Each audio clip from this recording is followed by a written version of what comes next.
Hey Nick, you want to talk about some Archmage? Oh yeah. I Yeah, hear brains are on the menu.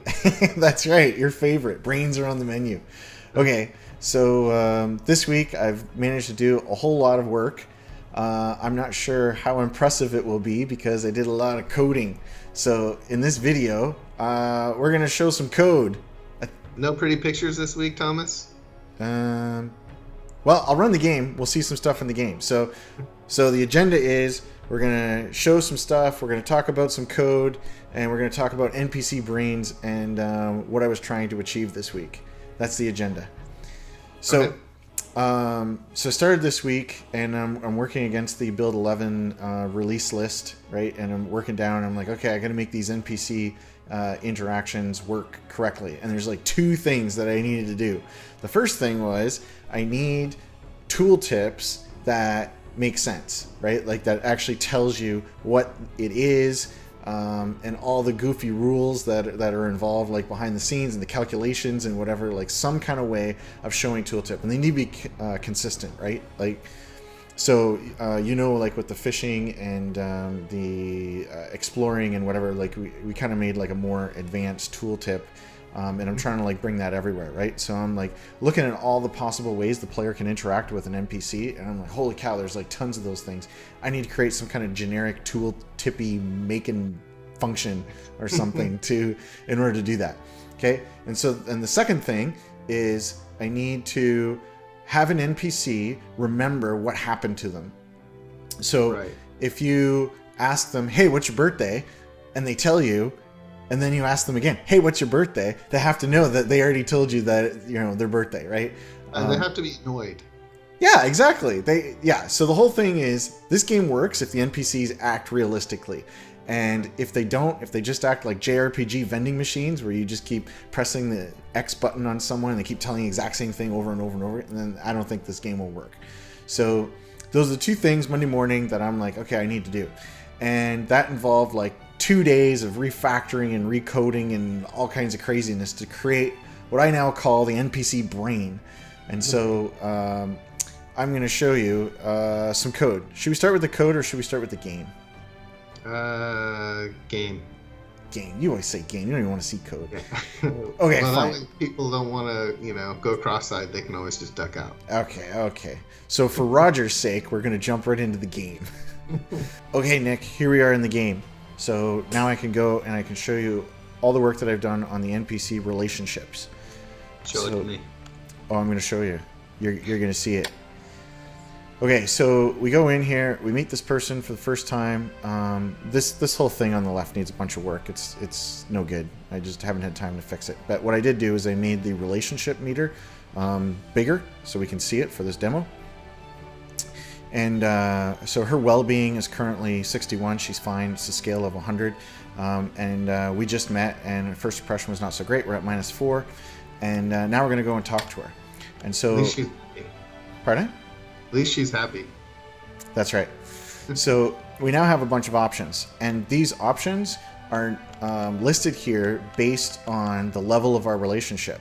Okay, so there's a whole bunch more options, but our relationship isn't advanced enough in order to have those options. And so here's the tooltip thing I was talking about, right? So here's asking about their day. It takes an hour. Can I repeat it? Yeah, I can repeat it once every day. Otherwise, it doesn't work. So I can show you that. So I'll say, hey, tell me about your day. Let me tell you. And then she goes into blah, blah, blah, blah, right? And our relationship just grew by 10. So that's why that's showing there. And we're now out of the -4, we're at +6. So now, when I go to ask about the day again, weren't you listening the first time? So, Does that cost an hour? Pardon? Does that cost time too, I'm assuming? Yes, it costs time. So that's another resource we have here is the available time.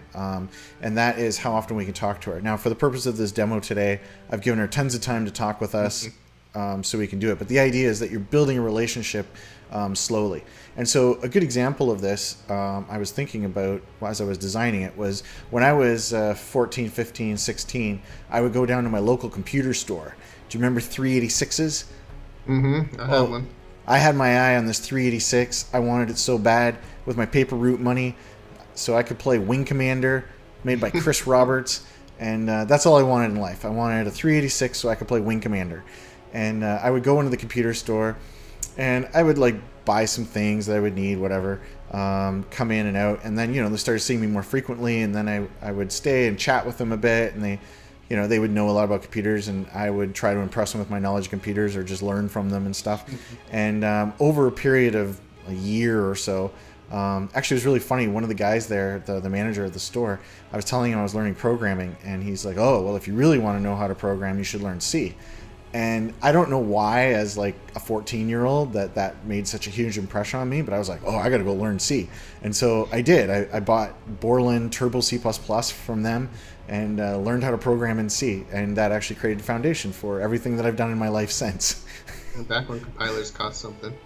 Yeah. So then I kept going in and meeting with these guys and everything. The relationship built up over time. And then I got a job working there. And that was really my first job. After my paper route, was working in a computer store, a couple of shifts a week. So I think about that and how relationships are built over time and interactions. So that's kind of the idea here, and that's why they have a limited amount of available time that they can talk to you, kind of like per week. Okay, so we can't do this thing again, but we could do some of these other things. So here, flattering, this is praising them, and it's a persuasion skill against their perception skill. So I'm rolling for persuasion, they're rolling for perception. We see who wins. That's very like D&D-ish. And so if I was to do that, if I succeed, you can see down below that I get plus 30 to the relationship, and it also makes them feel better. But if I fail, it's like pretty bad. Do you think I should try? Yeah, absolutely. Okay, let's see what happens. Hey, it was only a difficulty of 4. She's not very perceptive. You airhead. So I flattered her. Please, you're too kind. Okay, so we managed to get this relationship up to 36 indifferent. And due to a bug, it didn't actually change anything. Look! More options, Nick!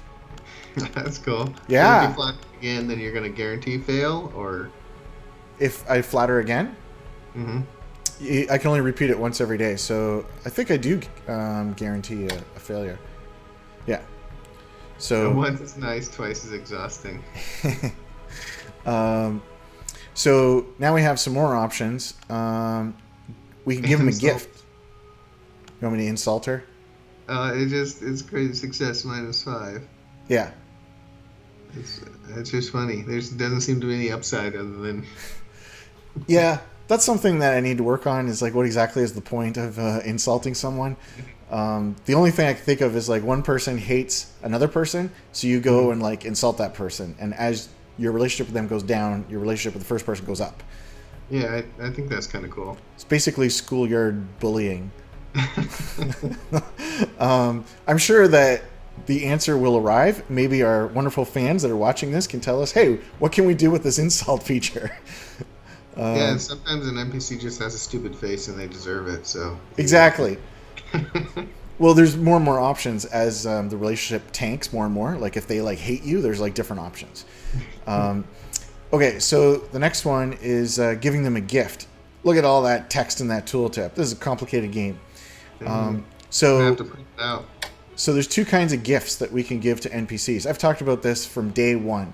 And now we can finally do it. So we can give them gold, or we could give them an item. Was it a question? Give them an item. That sounds more complicated. Okay, so we'll give them an item. Okay, so here's our transfer window, and we can give them an item. Now, if we look at the give a gift, it says in that tooltip, propriety dictates that a gift of around $131 or less would be polite to accept.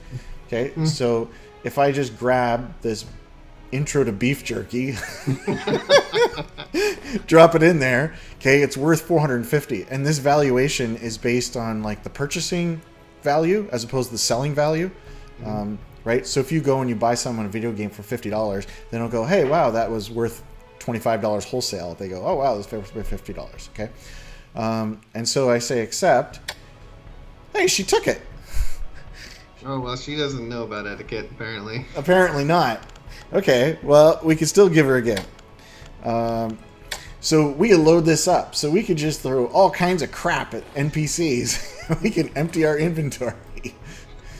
Because I know that was always a concern of yours. Like, hey, what do we do with all this junk? You can give it to NPCs. Dang, that's quite a get.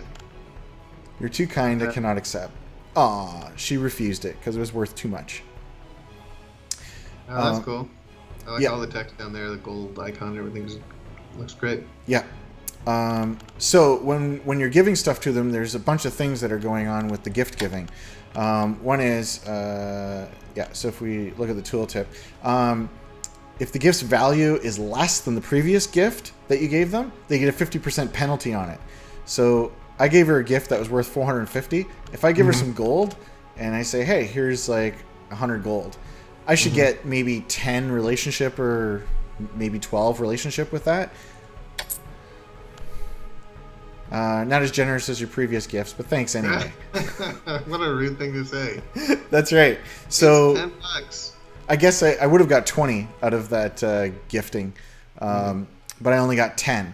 And so what that means is when you're interacting with these NPCs, they remember everything that you do to them. So if you give them a present that's worth 50 and then you give them a present that's worth 20, then they're like, oh, okay. So if you try to jump ahead the relationship and you're like, hey, here's $10,000, so you love me, and they accept it and they do love you, you got to keep giving them gifts around $10,000 in order to get anything out of it. You can't just give them little things anymore. And so I think that's pretty cool. Yeah, I think it's interesting. Rather than making it so you can only give them a gift every once in a while, it's more of like this like constant increasing thing. Yeah. I think that's pretty cool. And then the final thing is if you made the thing that you're giving to them, that gives you a plus 10 relationship bonus. Like so if I make a fishing rod and I give it to her, that's worth more than just buying a fishing rod and giving it to him. So that combined with the cooking opens up this whole thing where you can go around baking cookies and giving cookies to everybody in the world and putting great smiles on their faces, right? What a great game this is. It's a great idea. I love that one. Yeah. So with all this work I've been doing on these relationships, it's like pulling in all these systems to really get them interacting. Okay. So what else do we got here? Those are the really big things. I can give her a compliment. Because our relationship's so high, I can give her a compliment. She'll be like, that compliment wasn't as good as the last one. That's right. And then I can invite them to activities. And so these are the different activities we can go on. I can invite them out for drinks, go out for a meal. And the tooltip is showing our chance of success for her saying yes to that. And there's a bunch of things going on in the background of that, which is how high our relationship is, how kind of hard or difficult or time consuming that particular thing is. So going out for drinks with somebody, it's not that big of a deal. It's not that risky. And also their interest in doing that particular thing. Some people just may not be interested in going fishing, like me. So that's why, so basically you could build up the relationship and make these things possible, right? So this one, we can't even go hunting and there's 0% chance. And the final one is go adventuring. And this is another thing where it's important to build the brain that remembers what you do. So if I invite her out for, say, a meal, and she says, okay, let's go out for a meal. And then I don't go out for a meal, like we just go wandering around the town or whatever, and then she's like, okay, I got to go to bed. She knows if she was invited out for a meal, you didn't do it, and then the relationship suffers.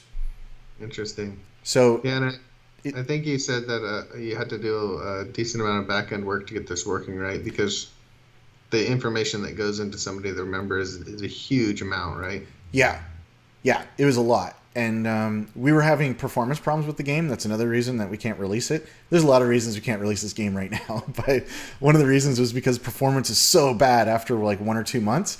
And one of the reasons was because of all the data that we were storing and how we were looking it up. It wasn't indexed properly. And so by rewriting the NPC brain, I was able to speed up the game significantly. Like, it used to bog down like crazy slow. You couldn't even play it. And now it's playable. I only tested a couple of months, but it was still playable after a couple of months. And I was like, wow, this is a huge improvement already. I haven't even got to the performance improvements. So I am going to get from drinking to hunting, because those go together. Getting those working for the build, and inviting them out for crime and anarchy is not going to be. Anarchy. It's not going to be in build 11. It's basically going around and causing unrest. Yeah, just torch some buildings and exactly. So if I improve our relationship more through my magical powers, we just leveled up to the next level of approve, and now I have a new thing, get to know. So now I can ask them questions. So if you remember, that's cool. If you remember about gift giving, right? It says down here, it says if it's their birthday, they will accept anything. Okay, so that's like the secret thing that you can do. Is like it's someone's birthday, you can go and like shower them with tons and tons of presents. So how do you know when their birthday is? Well, if you get the relationship up, you can ask them, "Hey, when's your birthday?" My birthday is 20 of June. And she just closed the door and you stand to go she did. home. I wasted all day, just like when I worked at the computer store. People would come in and just waste all day in the computer store. Okay. You just wasted, all her time. I did waste all of her time, but I still have more questions for her. So I got to find her. Who is she? Or you can just wait for the next day, but unless you want to go to her house. I'm going to go to her house. What is that place called? King's Blades? That doesn't help me. I don't know. Just look at your NPC thing. It'll show you who she is. What do you mean? Look at my NPC thing. You mean your relationship tab? Oh yeah, that's right. Okay. Agnes Hollick. Okay. Now, for some reason, there's a bug that makes things disappear. Okay, let's go to Agnes Hollick. Okay, we'll knock on her door. She's married, it looks like. Agnes, I'm not done with you. I can't get away from you. That's right. We followed her home. Okay, so now when I do the tooltip on the gift giving, it should tell me when her birthday is. Yep, there it is. Her birthday is the 20th of June. So this is a great example of how the game remembers everything for the player, because I don't think the player should have to remember all this crap. Once you've discovered something, once you've learned something, the game takes care of remembering it for you. And so that way, one of the things I get really frustrated with when I play some really deep involved game is when I save the game and then I can't get back to it for like a week. I have no clue what I was doing, like kind of the flow I was in. So this is an example of how I try to have the game remember all the stuff for you. So you just keep playing, just pick it up, keep going again. Yeah, I'm totally for that. I don't want to have to fill a notebook with this stuff. Yeah, exactly.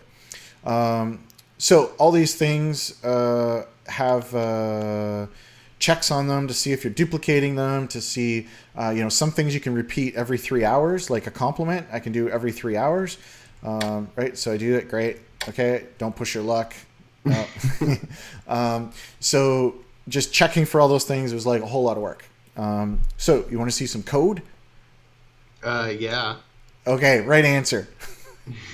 Totally captive audience here. Okay. So here we are in the code. Okay. For those who want to know how the heck do you make this thing, here we go. So I'm going to start with the big giant mess that is the scene file. So before we started recording, Nick happened to see my Visual Studio was open. He happened to see I was in the scene file. And what did you say? I was like, oh no, you're adding stuff to scene. Yeah, so the scene file is like massive and it's so brutal to work with. And the way that we have our menu handler is, let's see. Okay, so this is our main menu handler that handles everything in the game pretty much. The buildings are kind of sectioned off and they have their own menu handler, but this is the main one. And so you can see this method here is a big giant list of if statements. So we have these if, and then we have these special strings that we're passing around, and then depending on how complicated the particular thing is, there might be a whole bunch of code in there in order to handle that particular thing. So this thing is a big giant nightmare, and it was a whole lot bigger before I started refactoring it. I don't have the old one because it's not important enough for me to go and get the old one.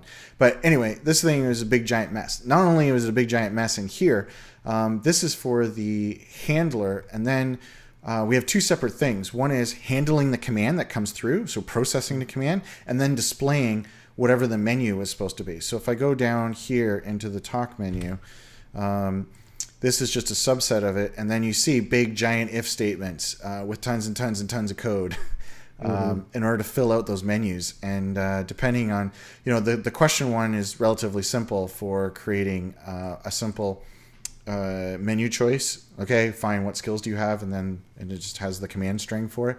But other ones can get a lot more complicated and involved.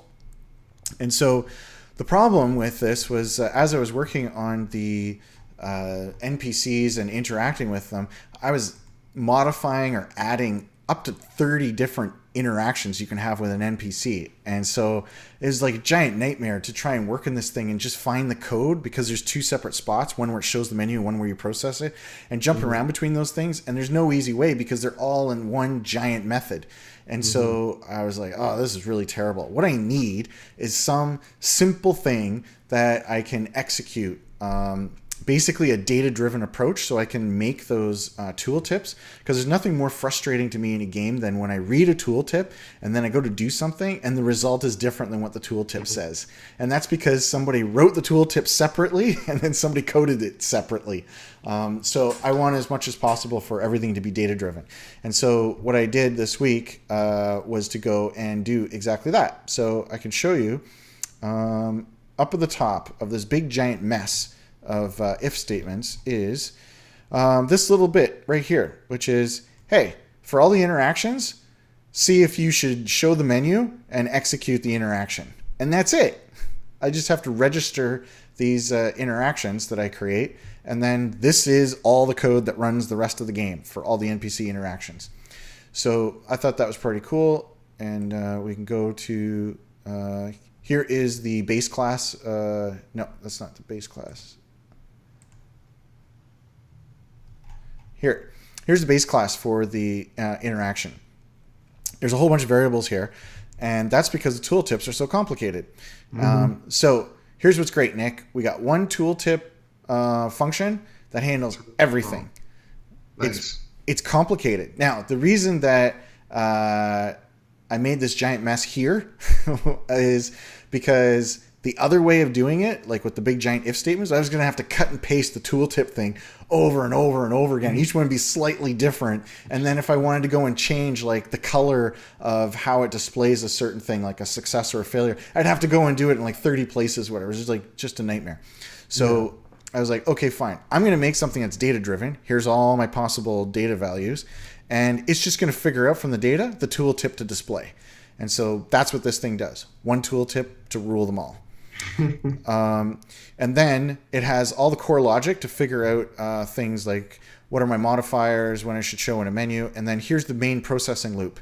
So it automatically does a check on the NPC if it needs to say, hey, is repeating an issue for this particular thing? And if the repeating fail, is it a really bad failure, or do they just say, oh, no, I don't want to do this anymore? Or does it actually do something? And then we go into my favorite way of doing things. Check repeat goes into the brain, I'm assuming, and checks our memory? Yes. And I was just getting to that. So, so when we process internal, then we go in and we see the processing that it needs to do. We figure out what response it needs to say, and then it sends it back. So all the complicated code is in one spot here, and this is kind of proper basic OOP design. And then let's go and look at what one of the new functions can be. Okay, so here is a new interaction. This is it, Nick. Everything about the interaction, all the code and functionality, it's all just this. So we're asking them about their day. If the repetition check fails, so if I say here, hey, is there a repeat check on this? Yes.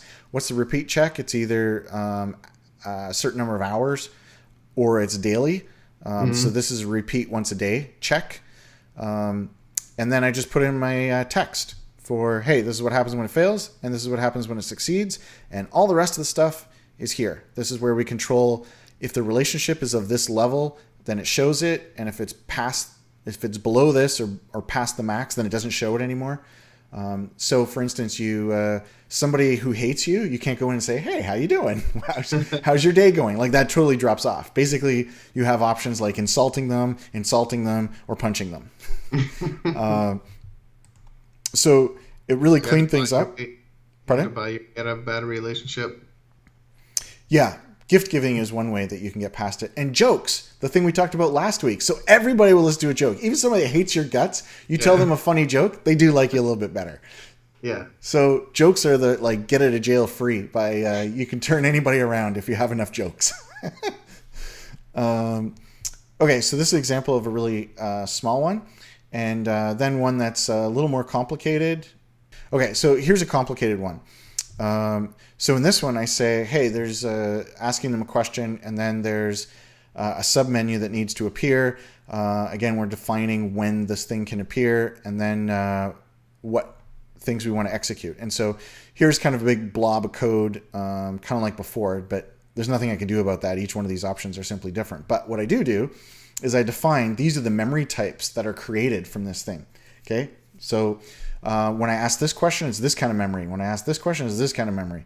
So I have all those memories. And then down here, when I ask the question, then I can check to see, hey, is this the kind of question that needs to be remembered? And if it is, then is this the first time the person asked it?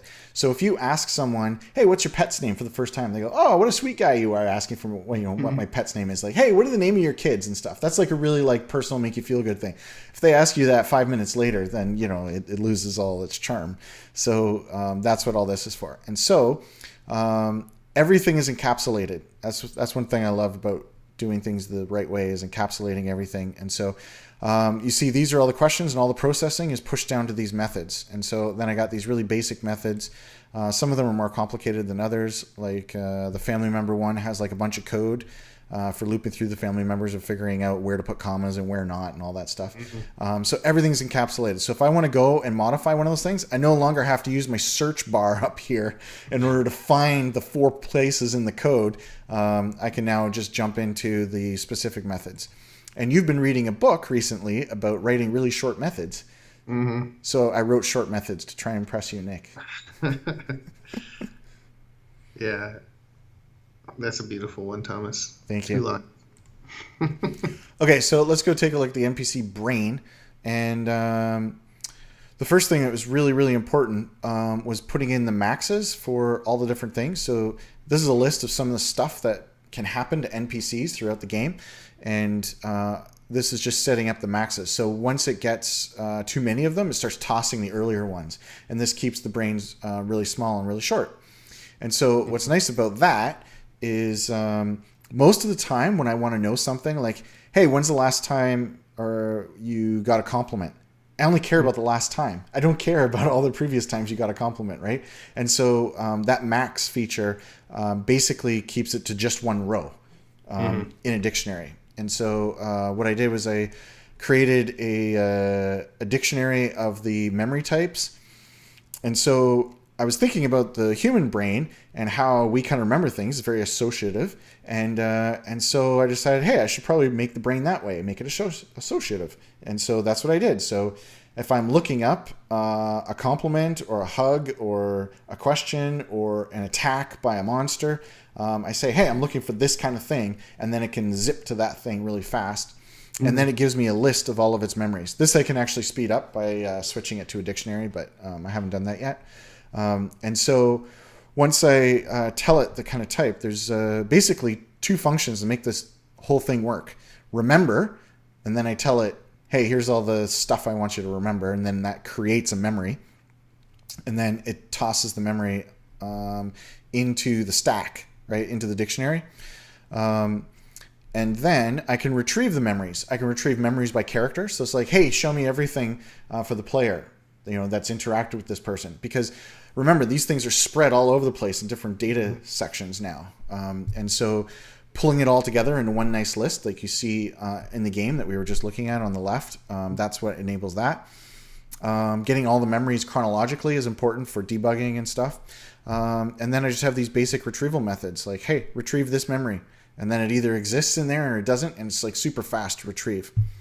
and here's your favorite thing: get last seen. So this is tracking when an NPC sees someone else, whether it's the player or another NPC. And as you move into a hex, into a building, into anything, they're constantly recording who they've seen and when they've last seen them. And so this is one of the things that was really slowing everything down. And Nick was getting really upset about it and saying, "What is this last seen garbage?"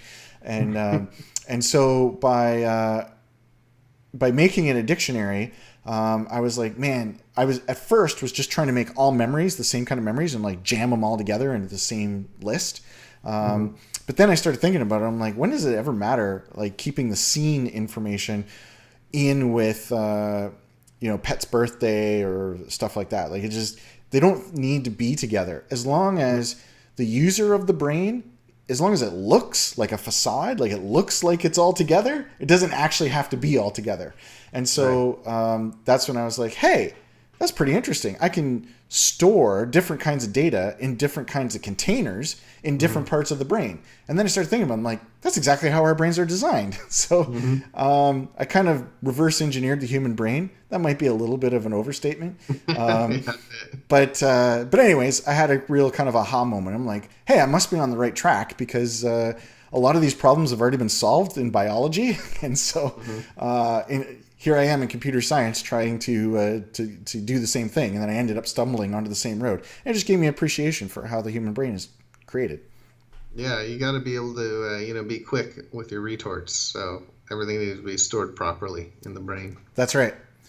Yeah. And so it's really not a whole lot of code. It, as you can see, it's like pretty simple, but it works. It's lightning fast. And it's given me all the functionality I need for an NPC to remember anything that happens to him.